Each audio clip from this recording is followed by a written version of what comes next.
Hi guys, mon nom est Danny Cronstrom du Gay Voyageur. Dans ce nouveau numéro de la web-série touristique Queer ou pas, je m'intéresse à Bali, une île coup de cœur. Bali a longtemps été une destination touristique méconnue, souvent attirant davantage les surfeurs. Depuis une trentaine d'années, Bali attire des millions de touristes à travers le monde. Bali fait rêver plus d'un voyageur pour ses magnifiques paysages, ses rizières, ses plages et ses montagnes. Parmi les destinations incontournables, il y a bien entendu Seminyak et Ubud. Bali était situé dans un grand pays, le plus grand pays musulman au monde, l'Indonésie. Si le pays est plutôt fermé sur la question des droits LGBT, Bali a une vision opposée sur cette question. Une division reste bien vive entre Bali et le reste du pays. Il faut dire que Bali se démarque positivement sur plusieurs points, dont celle de la question des droits homosexuels. Pour en parler, j'accueille Arnaud Perrodo, propriétaire de la Villa Sarah. Il habite Seminyak depuis plus de 7 ans, qui est situé à Bali. Bienvenue Arnaud. Salut Dani, ça va? Très bien, et toi? Bah très très bien, la forme. Oui, c'est génial. Je suis content que tu sois là parce que Bali, pour moi, c'est une île que j'ai adorée. J'ai le goût d'y retourner et j'avais surtout le goût, avec le Guy Voyageur, de faire présenter cette magnifique destination qui est une destination ouverte sur la question LGBT. Est-ce que je me trompe ou c'est que les touristes homosexuels de France et du Canada connaissent pas nécessairement la réalité de la scène LGBT de Bali? Tu connais-tu un peu les raisons pourquoi? Tu as tout à fait raison. Bali est vraiment très très très gay friendly. C'est vraiment un gros coup de cœur pour nous aussi. On a beaucoup voyagé dans beaucoup de pays asiatiques, Amérique latine et tout ça. Et c'est vrai qu'en arrivant à Bali, on ne savait pas du tout ce qui pouvait nous attendre en tant que gay.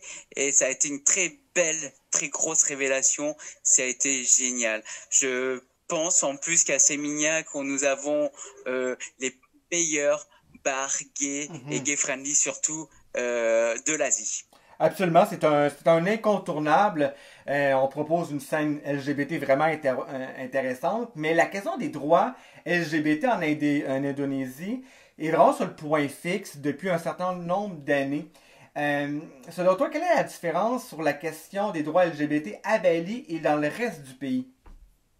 Alors, ouais, c'est vrai que l'Indonésie, au niveau gay, c'est un petit peu compliqué. Les lois sont pas pour. Maintenant, il y a quand même une certaine liberté, même en Indonésie, sur Jakarta et tout ça. Alors, il faut rester discret. Maintenant, Bali est plus ouvert, il y a plus de tolérance. Il y a une très grosse tolérance au niveau de la population touristique et locale aussi, puisque on rencontre beaucoup d'Indonésiens qui viennent justement vivre à Bali, vivent leur homosexualité, et c'est surtout aussi essayer de trouver un compagnon pour pouvoir trouver l'âme sœur et l'amour et d'être heureux quoi. Absolument. Et comme je disais d'entrée de jeu, il y a des milliers de touristes qui découvrent Bali, qu'ils soient homosexuels ou non. Selon toi, quels sont les prochains défis dans les prochaines années afin de dynamiser le tourisme LGBT? Est-ce que c'est un souhait de la part du gouvernement, du citoyen, de faire davantage place aux touristes LGBT? Donc actuellement, je pense que le gouvernement indonésien n'est pas conscient du tourisme que peut avoir que peut créer les LGBT. Il y a quand même encore dans des ministres quand même qui sont très musulmans et pro-musulmans, donc ils sont bloqués là-dessus. Maintenant, on a un gouvernement et surtout un président qui est tolérant. Donc, il n'a pas mis en avant encore la situation LGBT et je pense qu'il met même de côté pour que ce soit pour ou contre. En fin de compte, voilà quoi. Pour l'instant, c'est mis de côté. On n'en parle pas. Chacun fait ce qu'il veut. Du temps que ça reste discret. Voilà. Maintenant, Bali en lui-même a toujours été très généreux au niveau des gays et c'est vrai que c'est un endroit où on se sent très bien en tant que gay et pour vivre notre sexualité c'est vraiment mais que du bonheur. Il n'y a pas forcément beaucoup pour l'avenir au niveau de Bali, au niveau des gays, il n'y a pas de grands projets. D'ailleurs c'est peut-être un petit peu le souci et le problème et ce qui nous gêne un petit peu parce que c'est vrai que nous au niveau de la villa, on explique que Bali est vraiment très gay-friendly et qu'il faut pas avoir peur. Parce que les gens ont peur, on parle d'Indonésie, on parle de l'islam et tout ça, on dit que c'est pas compatible. Il faut venir à Bali et Bali c'est hindouiste. Donc il y a une grosse tolérance et on y est très très bien. Absolument, c'est totalement une atmosphère différente entre musulmans et hindouistes. C'est fou à quel point que l'atmosphère est différente. Dès qu'on arrive à Denpasar, l'atmosphère est vraiment agréable. Comment qu'on C'est peut, vrai. selon toi, comment peut-on faire connaître davantage Bali aux yeux des touristes LGBT? Je sais pas, faut juste venir, faut prendre un billet d'avion et venir directement à Bali parce que c'est des trésors cachés partout et nous avons une population ici mais qui est vraiment mais c'est adorable.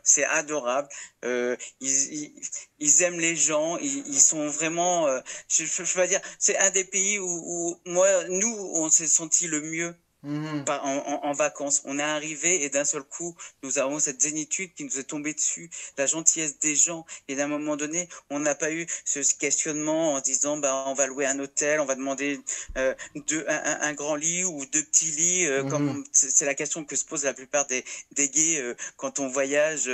Dès qu'on arrive à l'hôtel, combien de fois on nous a dit qu'ils sont en Malaisie et même en Thaïlande, qui est quand même très ouverte, on nous dit, ah, on vous a mis un grand lit, mais on va vous mettre deux petits lits.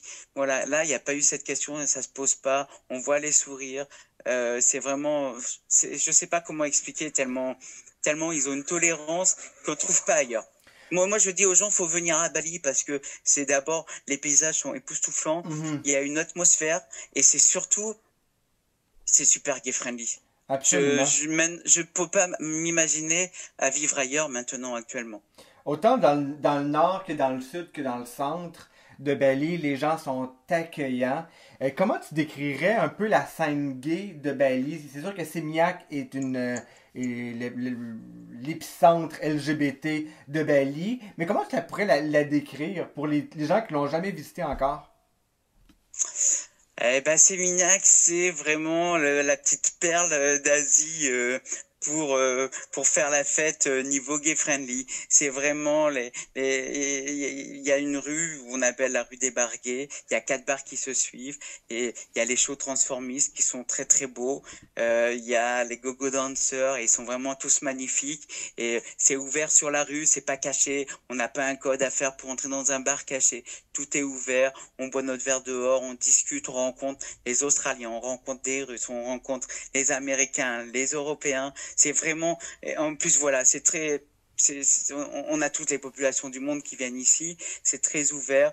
Il y a pas d'animosité, il y a rien. C'est vraiment que du bonheur. Et honnêtement, on n'est même pas en plus on rentre même pas en plus dans un cercle où c'est que gay. C'est vraiment, c'est ouvert à tout le monde. Donc c'est très gay friendly avec une connotation très très très gay masculin parce que c'est vrai que les lesbiennes on n'en voit pas énormément mais il y a pour elles aussi quoi.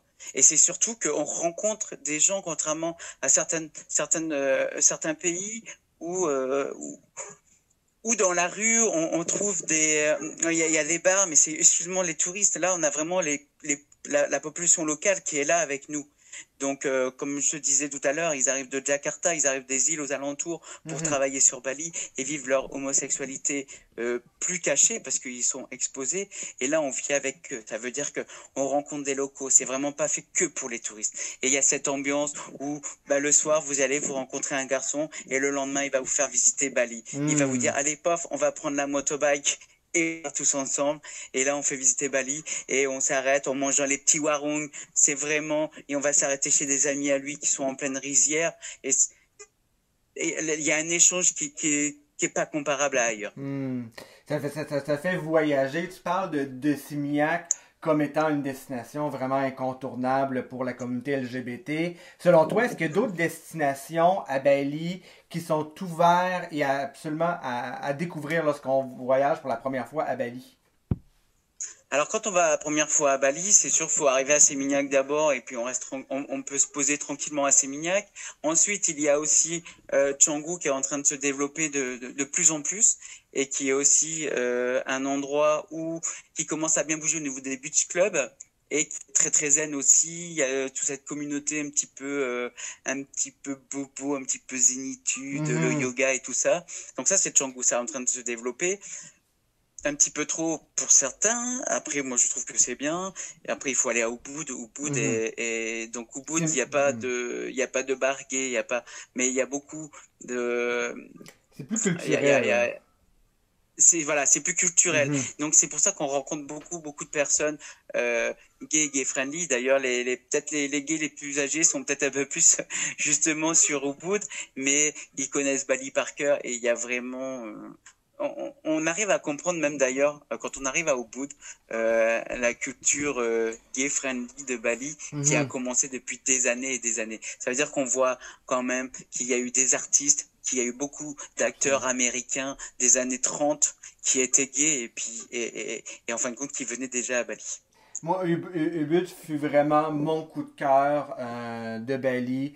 J'irais là n'importe quand me poser avec les rizières, c'est tout simplement magnifique. Avec la forêt C'est des ça. singes, c'est particulier. Vraiment, j'ai adoré. C'était mon coup de cœur, mais compte tenu que toi, tu habites depuis plus de 7 ans, sans doute t'as d'autres coups de cœur, des bonnes adresses incontournables, soit par des commerçants gay-friendly, au fait, quand on visite pour la première fois Bali, quels sont tes coups de cœur à toi qu'il faut faire absolument parmi les commerçants? Alors moi, j'ai plusieurs coups de cœur, même mes gros coups de cœur, c'est Chandidasa qui se trouve à l'est de Bali, juste avant de prendre les bateaux pour aller aux îles Gili Trawangan, Gili Meno et Gili Air. Trawangan, on a pardon, à Chandidasa, on a un hôtel qui est tenu par une amie, une Française, qui habite depuis 35 ans à Bali, qui a fait un hôtel magnifique, c'est super gay friendly, un staff adorable et on s'y sent bien. Hmm. Donc c'est voilà quoi, c'est le Ganesh Lodge et c'est vraiment top. Ensuite, les Gili Trawangan, moi j'aime beaucoup pour faire la Oui, fête. tout à fait. C'est vraiment très sympa. Et puis il faut y aller parce que depuis le tremblement de terre, ils ont tout reconstruit. Là, le Covid a un petit peu ralenti encore puisqu'ils ont été fermés et je crois qu'ils sont encore fermés. Donc il faut vraiment les soutenir parce que c'est vraiment très très gentil. Et la plupart sont des gens de Lombok, donc beaucoup de Mhm. musulmans, mais ils sont d'une gentillesse.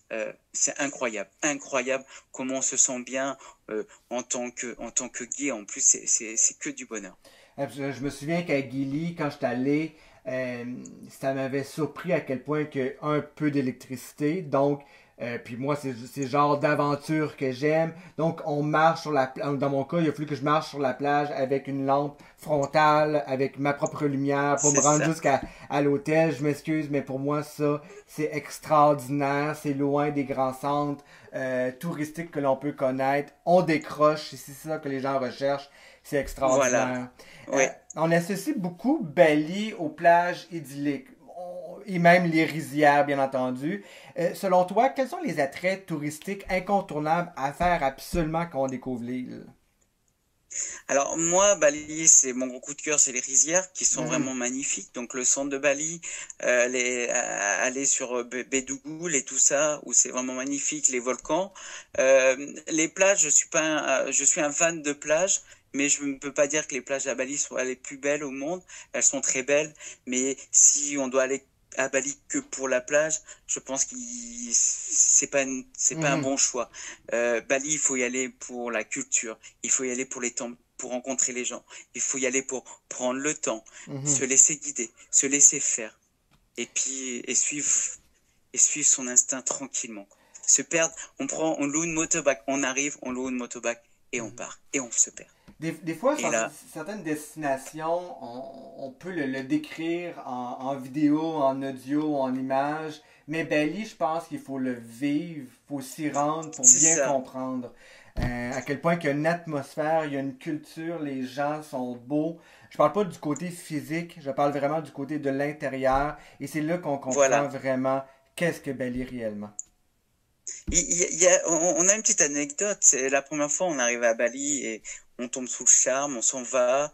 pas très bien, on rentre en France, on n'est pas bien, on a un petit peu nos ventres. Bon, ben voilà, on travaille tranquillement et puis 2 mois après, on se dit, allez, on va reprendre un billet et puis on va retourner à Bali alors qu'on aime bien changer chaque année. Et on reprend un billet pour Bali et là, on prend un billet pour 2 mois. On se dit, allez, on restera 2 mois l'hiver à Bali pour voir. Et on est arrivé, alors à l'époque, c'était l'ancien aéroport et on est arrivé et là, on a senti quelque chose. On est arrivé, les odeurs d'encens, les odeurs de frangipanier, et on est à l'aéroport, et d'un seul coup, tout nous tombe dessus. Et on se regarde tous les deux avec mon ami, et on se dit, ouais, c'est là qu'il faut qu'on vive. Et voilà, ça s'est fait comme ça. Un véritable coup de cœur. On adopte Bali, ça c'est sûr. Peut-être que je suis un peu indiscret, mais selon toi, quels seraient tes souhaits personnels, tes rêves pour ton coin de paradis? Où se dirige selon toi l'avenir de Bali? Alors, actuellement, on avait à Bali un tourisme de plus en plus de masse. Avec le Covid, tout s'est arrêté. On est en train le gouvernement local commence à réfléchir pour revenir un petit peu au tourisme de qualité. Ces 2 dernières années ont été quand même trop. C'était du too much. Pas trop sur Sémignac qu'on a eu cette chance, mais comme je te disais tout à l'heure, sur Canggu, sur Kuta, dans le sud, surtout Bukit, à Ubud. Si tu viens à Ubud, Ubud a perdu en 3 ans. Ubud est devenu, c'est plus compliqué. Je pense que le Covid va faire du bien et ils vont revenir à un tourisme de qualité. Je souhaite pour eux. Je souhaite de tout mon cœur pour eux. Ensuite, il y a un gros travail, ça je veux le dire parce que c'est vrai, parce que il y a plein de gens qui disent que c'est sale, qu'il y a beaucoup de pollution plastique. Actuellement, à Bali, depuis un an et demi, ils font un maximum, ils nettoient les plages, il y a de moins en moins de plastique, il y a vraiment une très grosse politique contre cette pollution. Et je pense qu'il faut du temps. On peut pas enlever du jour au lendemain les plastiques, il faudra du temps. Je pense que dans 5 ans, ça sera une île verte et propre. Mais tu sais, la responsabilité de l'écologie, du plastique, etc., ça n'adresse pas que strictement au gouvernement, mais bel et bien aux citoyens et surtout et avant tout aux touristes qu'ils découvrent. Donc, quand on a un déchet, on ne le laisse pas sur la plage, mais on prend le temps de le mettre du moins dans une poubelle. Je pense que la moindre des choses, c'est la responsabilité de tous et chacun, pas seulement d'un gouvernement. Exact. Et ça, c'est déjà, quand on arrivera à ça, ça sera déjà pas mal. Depuis 2, 3 ans, on ne voit plus beaucoup de paille en plastique dans les bars sur Bali. Ils ont beaucoup changé en mettant des pailles en bambou. Excellente idée. Et et puis c'est top, quoi. Les pailles en bambou de Bali, en plus, ça s'est fait naturellement. Nous, on a visité une usine depuis quelques temps, depuis 2 ans maintenant. Avec des amis qui vivent en France, on les fait venir en France et nos amis les vendent maintenant en France dans tout ce qui est hôtel de luxe, groupe relais, château et tout ça. Oui, et puis probablement que tu as visité un petit peu ces industries-là, notamment parce que tu as une villa. Ça fait déjà 7 ans, si je me souviens bien, que tu as fondé la villa Gay Friendly, Villa Sarah. De plus en plus de villas s'ouvrent avec une image Gay Friendly à Bali. Pourquoi vous étant toi et ton conjoint, a ouvert une villa Gay Friendly à Bali? Quelle est un peu votre histoire derrière la construction d'un aussi beau projet? Et d'ailleurs, j'invite les gens à se rendre sur Google, sur Facebook pour découvrir justement les photos de la villa. Ça semble être magnifique. Donc pourquoi avoir fait une villa Gay Friendly à Bali? Alors ça, c'est un petit projet donc personnel et tous les deux. C'est-à-dire qu'à force de voyager, on a eu cette envie à un moment donné de trouver justement des endroits gay friendly, pas pour rester dans la communauté, mais c'était vraiment pour se trouver à l'aise et bien. Donc il y a 7 ans, on a visité cette villa. C'est pas nous qui l'avons construite, elle était déjà construite, et on est tombé sous le charme de cette villa. On est à même pas 800 mètres de la vie gay et très très au calme. 100 mètres de la plage, 800 mètres des bars gays. Et il y a toute la rue des restaurants qui se trouve juste de l'autre côté aussi, à 500 mètres. On est vraiment, l'endroit stratégique était bon, et c'est cet endroit, cette atmosphère ici, cet endroit même, quand on est arrivé, on a dit c'est là qu'on veut être. Et du coup, on est tombé amoureux de cette villa qui est magnifique. Il y a un grand jardin, une grande piscine.